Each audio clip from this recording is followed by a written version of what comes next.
మనల్ని బెదిరించే వాళ్ళు ఎక్కువైపోయారు. ఇందాక రాము గారు చెప్పినట్టు ఇంకా ఆసనమైంది. మంచి ఫౌండర్స్ వల్ల ఈ రోజు ఇంతమంది వచ్చారంటే దీనికి కారణము దీని యొక్క ఫౌండర్స్ అని నేను తెలియజేస్తూ వారికి మరొక్కసారి ధన్యవాదాలు తెలియజేస్తున్నాను. ఏదైనా అనేకమైన అసోసియేషన్ పుడుతుంటాయి, అనేకమైన అసోసియేషన్ కాలగర్భంలో అంతరించిపోతుంటాయి. కానీ ఈ అసోసియేషన్ చక్కగా పనిచేస్తుందంటే వారు ప్రారంభించిన తేదీ దానికి మార్గదర్శనం వహించిన వాళ్ళకి ఘనత దక్కుతుంది. మనందరినీ కలిపారు. మరి మనం కూడా సిద్ధంగా ఉన్నాం. అన్ని జిల్లాల నుంచి గతంలో సుందరరావు గారు చెప్పినట్టుగా మాకు మీ అందరూ సహకరిస్తే నేను తప్పనిసరిగా మీ సమస్యల మీద నేను పోరాడుతామన్నారు. మనందరం కూడా మన జిల్లాలో మనం సైన్యాధిపతులం, మన దగ్గర సైన్యం ఉన్నారు, రెడీగా ఉన్నారు. ఎప్పుడైనా సరే ముందుకు వెళ్ళడానికి రెడీగా ఉన్నాము. సేనాపతులు అందరం వచ్చాము అన్ని జిల్లాల నుంచి. ముఖ్యమైన నాయకులు కూడా వచ్చారు. కాబట్టి ఇప్పుడు మీరు పిలుపుగా ఇవ్వకపోతే మళ్ళా ఏదో మెమోరాండం ద్వారా సాధిస్తామనుకుంటే, విజ్ఞాపన పత్రం ద్వారా సాధిస్తామంటే ఇది జరిగేది కాదు. ప్రభుత్వం రోజు రోజుకి కూడా మన మీద ఉద్యమం పెంచుతుంది, వాళ్ళ యొక్క వాయిస్ పెరుగుతుంది. ఇందాక చదువు గారు చెప్పినట్టు ఒక ఎంఈఓ వచ్చి లేదా ఒక బిల్లబండి రోజు వచ్చి మన అతి విజ్ఞాతులు ఏంటంటే కరస్పాండెంట్ కనీసం కూర్చోమని కూడా అందరూ ఏదో గంజాయి అమ్ముతున్న వాళ్ళగా, నల్లమంది అమ్ముతున్న వాళ్ళగా మన డైరెక్టర్లు చూస్తున్నారు. ఇది చాలా సిగ్గుచేటైన విషయం. ఈరోజు అనేక మంది లక్షలు ఎగ్గొట్టే ప్రతి స్కూల్కి కూడా బడ్జెట్ స్కూల్స్ 4-5 లక్షల రూపాయలు బకాయిలు ఉండిపోతున్నాయి. వసూలు చేసుకుందామంటే డిఓ అంటున్నారు. నిన్న ఫోన్ చేసి, ఏమయ్యా నువ్వు అతను టీసీ ఎందుకు ఇవ్వలేదు? మేము టీసీ ఇవ్వడానికి రెడీగా ఉన్నామండి, ఆయన పంపించండి అంటే నేను చెప్తున్నాను టీసీ అంటున్నాడు ఆయన. అంటే టీసీ పట్టుకెళ్ళకంట మామూలుగా ట్రాన్స్ఫర్ కొట్టేయాలి, అందులోనే డిలీట్ చేసేయాలి. అంటే మనకు కట్టవలసిన 10,000 లక్షల రూపాయలు ఎవరు కడతారని ప్రశ్నిస్తున్నాను. ఇది గవర్నమెంట్ ఏమైనా రద్దు చేస్తుందా? ఏదో డ్వాక్రా రుణాలు రద్దు చేసినట్టుగా, లేకపోతే మనకు రుణమాఫీ రద్దు చేసినట్టుగా మనకి ఏమైనా రద్దు చేస్తుందా? గవర్నమెంట్ చేస్తుందా అని నేను అడుగుతున్నాను.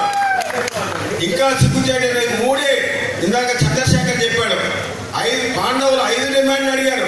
కానీ మనం 3 డిమాండ్లు, 118 కేటగరైజేషన్, 1820 ఈ 3 కూడా కనీసం మిగిలిన 27 చూద్దాం.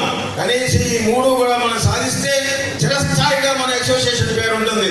ఈ మధ్య విశాఖపట్నంలో కొంతమంది అసోసియేషన్ నాయకులు వేరే అసోసియేషన్ మమ్మల్ని అడిగారు, ఏమండి మీరు మా అసోసియేషన్ చేరకూడదా?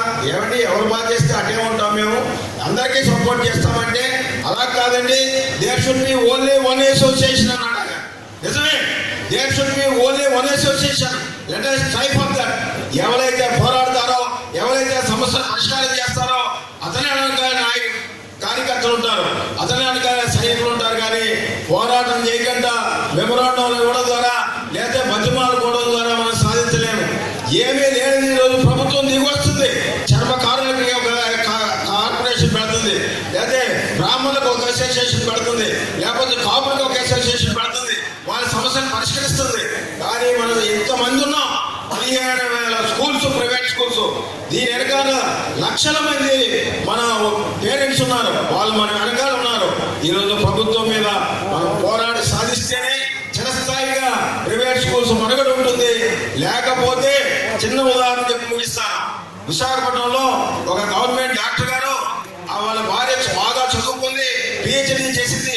ఆవిడకి స్కూల్ నడుపుకోవాలని కోరిక కలిగి, సార్ నాకు నేను స్కూల్ పెట్టుకుంటాను, నాకు స్కూల్ పర్మిషన్ తెప్పించండి అని వాళ్ళ ఆయన అడిగింది. వాళ్ళ ఆయన దగ్గరికి చాలా మంది రోజుకో కూడా వచ్చి ఆయన యొక్క అపాయింట్మెంట్ దొరకదు, అంత పెద్ద డాక్టర్. సరే పెట్టిస్తారని. దాసరి రాజా మాస్టర్ మనందరికీ కూడా చిరపరిచితులు. వారు రాష్ట్ర గ్రంథాలయ సంస్థ చైర్మన్, అది మన సభ్యులుగా ఉండి ఆయన ఒక ఉన్నతమైనటువంటి పదవిలోకి వెళ్ళారు. వారిని చిరు సత్కారం వస్తుందిగా కోరుతున్నారు.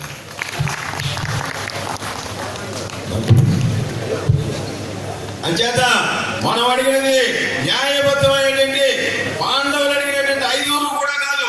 మనం అడిగింది 3 సమస్యలు అడిగాం.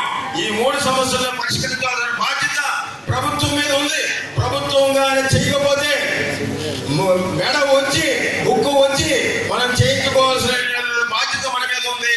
దీనికి ఈ అసోసియేషన్ వెనుక మా అండదండలు ఉంటాయని, ఆయన ఎప్పుడు పిలిస్తే వచ్చి ఈ విధంగా మా జిల్లాలో కాదు రాష్ట్రం మొత్తం మీద కూడా దీన్ని మీరందరూ కూడా ఆదరించి మన సమస్యల పరిష్కారం కృషి చేయాల్సిందిగా కోరుతూ, నాకు ఈ అవకాశం ఇచ్చినటువంటి రాత్రి చక్కటి ఏర్పాట్లు చేసినట్టు దూరం నుంచి వచ్చినప్పటికీ కూడా చక్కటి ఏర్పాట్లు చేసినటువంటి సుందరరావు గారు, వారి యొక్క బృందానికి, గుంటూరు సభ్యులకు అందరికీ కూడా ప్రత్యేకమైన ధన్యవాదాలు తెలుస్తూ, తప్పనిసరిగా విజయం మనదే, విజయం నీదే కార్మికుడా విశ్వకర్మకే వారసుడా అంటారు. మనందరం కూడా విశ్వకర్మ యొక్క వారసును, తప్పనిసరిగా విజయం మనకు వరిస్తుందని నమ్ముతూ నాకు ఈ అవకాశం ఇచ్చిన మీ అందరికీ ధన్యవాదాలు.